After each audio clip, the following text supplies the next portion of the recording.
Hashem, today's daf yomi is Avodah Zarah daf Samach, Avodah Zarah 60. So we're going to start on daf Samach Amud Aleph uh, on the top of the second line. Today's daf is dedicated for Shemir for the Chayalim, Matzah for the Shvuyim, and Yeshua for Am Yisrael.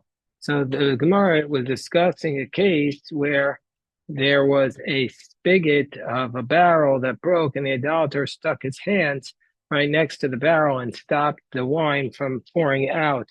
So under those circumstances, Rav Papa had said that everything that was right opposite the barrel was prohibited, but everything that was not right opposite the barrel is permitted to have benefit from too. Rashi says everything that's opposite is prohibited to drink. Tosa says no. Of course, it's prohibited to the rest of the stuff. It cannot be permitted to drink because it's all mixed up. Tosa says the rest of the stuff is permitted to sell, but Rashi even says it's permitted to drink. Anyway, but that was according to our Papa. But the Gemara says on the top of Samach Amud Aleph, the second line, Amar Rav Yemer Kitanai. This position is actually a machokas amongst the Tanaim because it says Chavis Shenikva. And if there's a barrel that has a hole in it, whether from the top or the bottom, whether from the side, and a person who's a Tvul Yom touched it. A Tvul Yom is somebody who was immersed in the mikvah, but he has to wait till nightfall in order to eat the truma. Then under those circumstances, the stuff in the barrel has become the hole on the top and on the bottom and on the sides is going to be tamei. Whereas Rabbi Yehuda says, "Mipia mishulea tmeya, mitzidea tahora." Mikan umikan, but on the sides opposite, that's where we're going to say that there it's going to be tahor from either side of the hole. And the reason is because the wine on the sides is not going to be considered connected to, in order to prohibit the rest of the barrel. So if you only touch this wine on the sides, then whatever is not there on either side of it is going to be permitted. And that's like the position of Rav Papa, that only the part that he touched is going to be prohibited, but the rest will be permitted. So that's how there's a brisa that supports, that Rabbi Yehuda supports Rav Papa's position. So, okay. Parashi says, we don't paskin like this position of Rav Papa, because since he holds like Rabbi Yehuda, it's a yachav rabim, an individual against the masses, and we don't follow the individual against the masses. Amar Rav Papa, Ovi Kochavim, Adana v'Yisrael Akuba. Let's say there's an idolater that is pouring from the barrel, and the Jew is holding the jug. Then we're going to say under those circumstances, Chamra is answered that under those circumstances, the wine is going to be prohibited. My time out. The reason is Kikaasi mikoach ovik kikaach.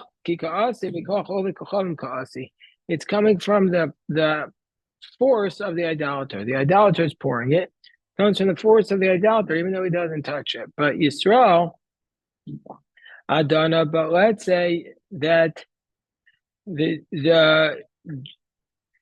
so Rash says when it says it's prohibited, it means prohibited even to have benefit, meaning to say the wine that the idolater poured is his strength, it's his force. And therefore, we say we have to be stringent, and we can't even have any benefit from it. But Yisrael Adana Makuba Chamra. But if the Jew was pouring the barrel and the idolater was holding the jug, then we're going to say it's permitted because the idolater does no force. But if the idolater is moving the jug around, then we're going to say that the wine is going to be prohibited. Because then he's basically agitating the wine, and we're talking about a full jug because maybe he touched it. Okay, fine. Then Amar Papa Hai Ovi Kachavim Didari Zika. Let's say there's an idolater that's carrying with him a flask, like a sack of that they used to hold the wine in to drink from, like a canteen. The Ka'azul Yisrael Achore, and the Jew is walking behind him. And he sees that the idolater has not touched the flask, he's just holding it. maybe on his bag, but he's not on his back, but he's not actually touching it. Then under those circumstances, Malaya Shari, if it's going to be full, it's going to be permitted. Duo Mekarkesh, because there he clearly hasn't touched it. It's not moving. So therefore it's going to be permitted. But we're going to say under those circumstances, since the wine doesn't move, it's permitted. But if the wine was deficient, if the sack was not full, then we're going to say it's asir. And it's prohibited dilma makarkesh, because maybe the wine moves as a result of his force. Kuba malya asir. If he has a jug that's filled, then we're going to say it's prohibited. Dilma naga, because maybe he touched it. But chasera shari do naga. But if the jug will be missing, then we're going to say it is going to be permitted, because Rashi says, I'll read the Rashi. The ain't kirkush bekli pasuch. Since the utensil is open, we assume that it didn't move around. Even though when he lifts it up, impossible, it doesn't move a little. He doesn't want it to move if it's an open vessel, because maybe it'll spore out. So it's going to be, under these circumstances, what's called a kocho shelo b'kavana, a force without intent, and therefore it's permitted. But if the bag was tied, if the jug was tied, then we're going to say under those circumstances, it's like agitating it, and it's going to be, under those circumstances, considered like yain nesach and prohibited.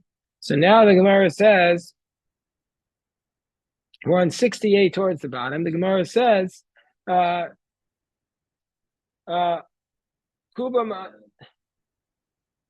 Rav Ashi Amar Zika. Rav Ashi says, if we have this like flask, this sack of wine, Bein Zika, Bein Malya, Bein Chasera Shari, then even if it's full or not, it's permitted, because Ein Derech Nisuch B'chach. That's not the normal method of agitation.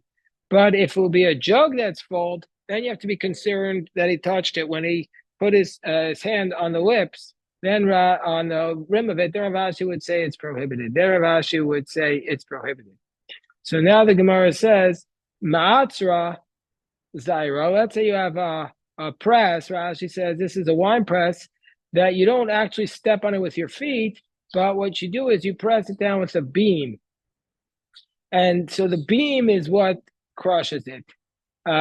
So that we're going to say Rav Papa Shari. So if the idolater presses it down with the beam, Rav Papa says it's permitted. Rav Papa Shari, Rav Ashi, Vitim Rav Shimon Bar Ashi, Asar. Whereas Rav Ashi and some say Rav Asi, they say it's prohibited. So now the Gemara breaks it down. Big kocho, if it was the grapes were pressed as a direct result of his force, meaning to say he jumped on the beams that are on top of it and he pressed the beams down, so it's directly from his force. Then under those circumstances, everybody's going to say it's prohibited, because it's directly from his force. Let's say it's his indirect force. So basically, let's say he has some sort of pulley that he rolls a lever, and the lever presses down the beam to crush the grapes. And so therefore, yeah, question?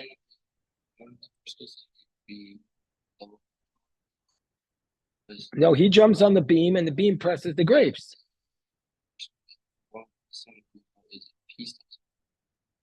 No, that's considered him doing it directly. That's him touching it. Kocho, that's him doing it.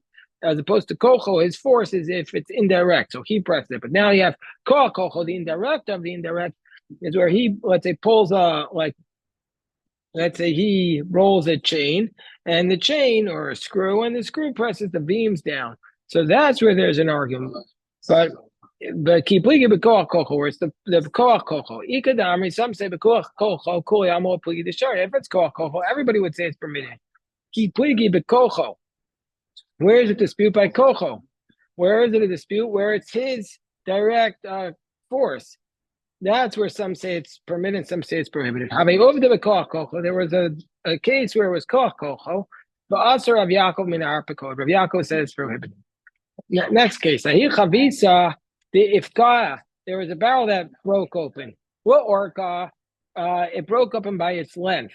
So it like split apart lengthwise. So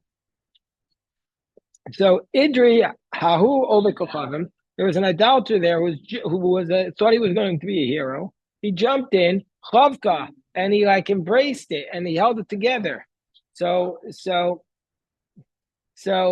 he held it together until they brought a utensil and could save everything. So Sharyam Raf from Bar Papa. So Raf from Bar Papa said it's permitted. Vitim Rafuna Braid Rav Yeshua was a buni of Kochavim. They said you could sell it because he said he clearly didn't do any agitation. He didn't do a nisuch, and even though he brought the two halves together and he's touching the wine through half the barrel, that's not considered to be like touching it with a stick, because there you could do a shichshach with the stick, but here you can't do a shichshach with the stick. So he clearly is just holding it together. So they said you could sell it. They didn't allow you to drink it, but they allowed you to sell it. Bani mili de pako orcha. That's where it was by the length. With putie, but if it was widthwise, they basically, and he had to jump on top of it, then afil b'shtia shari, then even he would be allowed to drink it. My time, he's just pressing it down like a brick. He's just acting like a brick, and it's for sure permitted.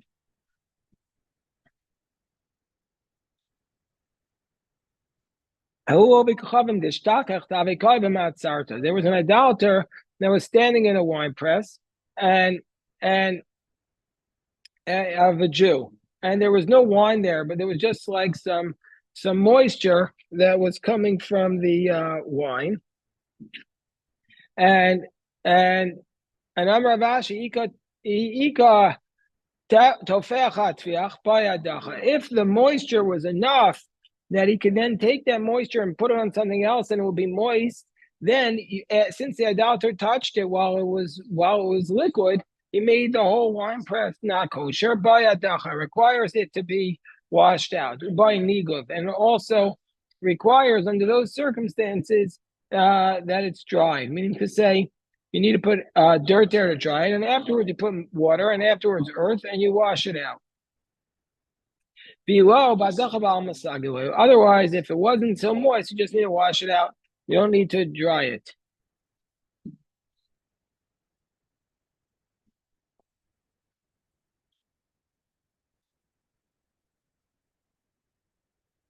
Okay.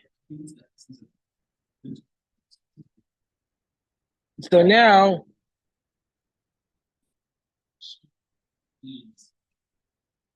we're up to the next Mishnah. Says the Mishnah, Ove Kochavim Nimtza Ome B'tzad Habor Shel Yain. Let's say you have an idolater who's standing next to a cistern of wine.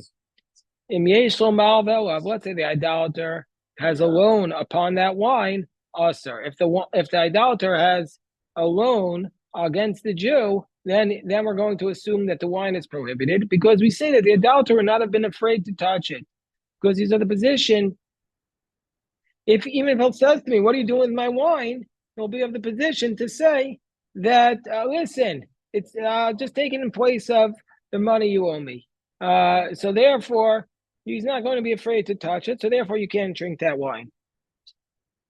Let's say he has no loan against the Jew, mutter. Then we're going to say that the wine will be permitted, because we assume that the fact that he was there doesn't mean he touched it.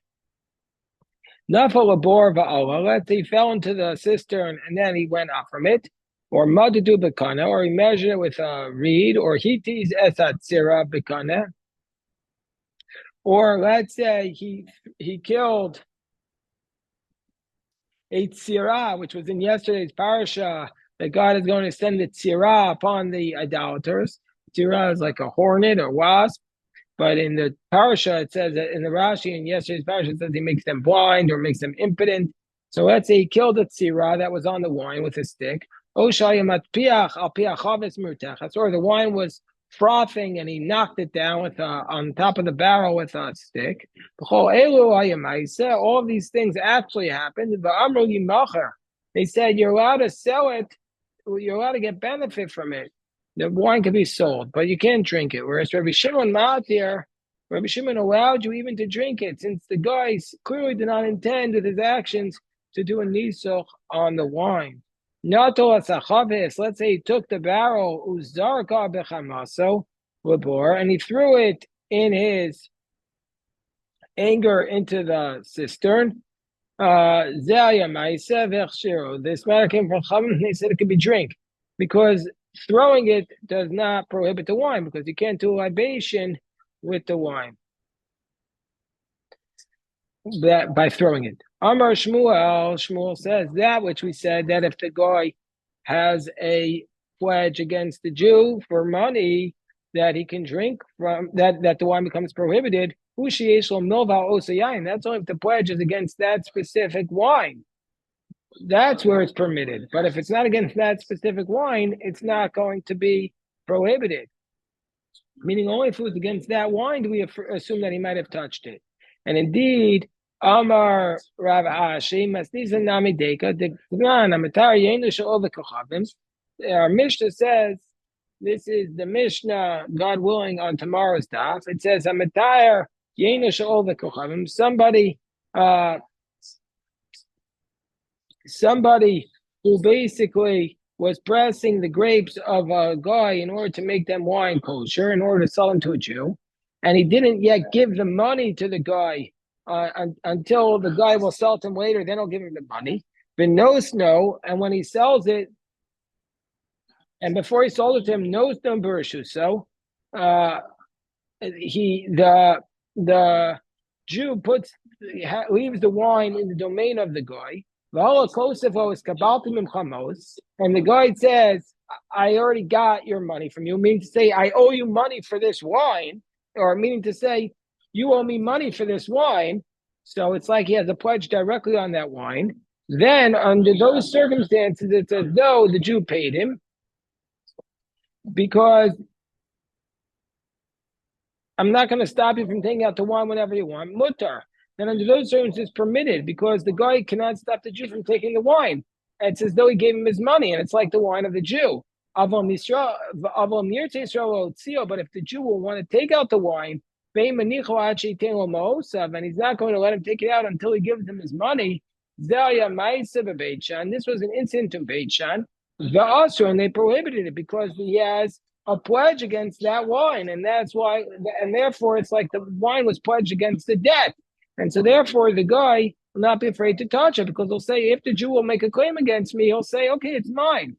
The reason why the guy can stop the Jew from taking the wine is because he's not going to allow the Jew to take the wine until he pays him. But if he would be paying him, but if he would say you can take whenever you want, sure, it'd be permitted. So we see from here, Shma mina milval osa yayin bayinan. So in order for it to be prohibited is where the pledge has to be against that specific wine. Shma mina, that's permitted. Shma mina, that's how we learn that from here. Next case is nafal bor. Let's say he fell into the pit and then he went up from the pit. Then the Chachamim say that you can get benefit from that wine. So Amar Papa will shanu ela sha'ala mace. That's only where when you take him up, he's dead. But if he comes up and the idolater is alive, also, then the wine will be prohibited. And we discussed that this idea that you die in the wine vat by drowning is not unusual because you could get carbon monoxide poisoning around all that fermentation, and you have to be very careful if you're ever working in pressing the grapes. So he says, "Lo shanu el shalom mace of olachai." But if he went up alive, also, my time or Papa. The dami alei kiyom edam, because he's going to, if he was saved, he's going to say, "Oh, it's my holiday," and the idolater will immediately do a shilshach, an agitation on the wine, because he's being saved. We can learn for ourselves a musar haskell from this. The idolater himself knows that the moment he saves, he gives praise to his deity. So we, Kavah Chomer, how much more so should we recognize that the moment we're saved, we have to give thanks to Hashem. If you measure it with a stick, all of this was an incident, and they said Yimachev, Rabbi Shimon Matir, Rabbi Shimon allows you even to drink it. Rabbi Shimon brachos arosho. There should be blessings on the head of Rabbi Shimon. Why do we use this unusual phrase? Because somebody who mentions the tzaddik has to bless him, as it says Zecher tzaddik bracha. And why it says arosho and not alav? Why did it say on his head and not upon him? So Ben Yehuda says this is from the verse Brachos LaRosh Tzaddik, the blessings for the head of the tzaddik. Okay, so anyway, he says a blessing on the head of Rabbi Shimon.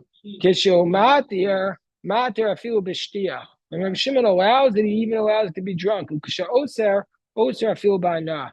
And when he prohibits it even to have benefit. Amar Avchia Breder Rav Avbar Nachmani Rav Chisda Rav Amrli Amar Chisda Marziri. Halach Rabbi Shimon. The law is like Rabbi Shimon. Ikad Amri Amar Rav Chisda Rav Bachanan Halach Amar Zira Halach Rabbi Shimon. Ve'ein Halach Rabbi Shimon. But the law is not like Rabbi Shimon, like the Chachamim who say that the wine is prohibited to drink, but you're allowed to have benefit. Let's say not al chaves uzrako b'chamaso l'bor. Let's say he took it in his anger and he threw the barrel into the pit. That was an incident, and they allowed the wine. They allowed the wine under those circumstances. Amar Rashi kol shebezav tamei. So we have to understand, before we get into understanding what Rav Ashi is saying, we just want to explain something about tumas of a zav. A zav is a man who has a flow from his body, and the zav is what's called an avatuma. He's the primary source of tuma. And if he touches a person or utensils, those things become a rishon tuma, first degree tuma. And so too, if the zav, let's say, pushes a person with a stick, he doesn't actually touch them; he just moves them. Then they are going to become tamei, and he makes them a rishon tuma. And also, if the zav, but if the zav throws something on them and the object touches them, then they don't become tamei, because the object will become a rishon tuma, and therefore a rishon tuma cannot make a person utensils tamei. You can only make food and liquids tamei. Okay, so now we go back to the Gemara. Amar Rav Ashi kol shebezav tamei va'ove kochavim osi yayin kol shebezav tahor va'ove kochavim eino osi yayin. So he says anything by a zav that's tamei means if he moved it, but not if he threw it, that can make tamei by yayin nesach, by idolatry. And anything by a zav is Torah. If he throws it, then va'ove kochavim it does not make it a yayin nesach. So that directly contradicts our Mishnah. So we have a question on Rav Ashi from our Mishnah. He's very Rav Ashi. Not with a chaves uzuraka. Let's say he took the barrel and threw it in. B'chamaso borzay and meiser beitshan v'chshiro. That if he threw it in his anger into the pit, then it doesn't make you tamei. B'chamaso in shlo b'chamaso lo. But if he threw it without anger, then it's going to make it tamei. It's going to make it yayin esach. And that, but why? If it's a zav, it shouldn't make it tamei by throwing. So we have a direct contradiction. So the Gemara says, no, so he says, no, our brayso where it says that if a zav throws it, it does not make you tamei, that's we're talking about a case that it's always rolling to the pit. And therefore, if he did it when it meaning to say this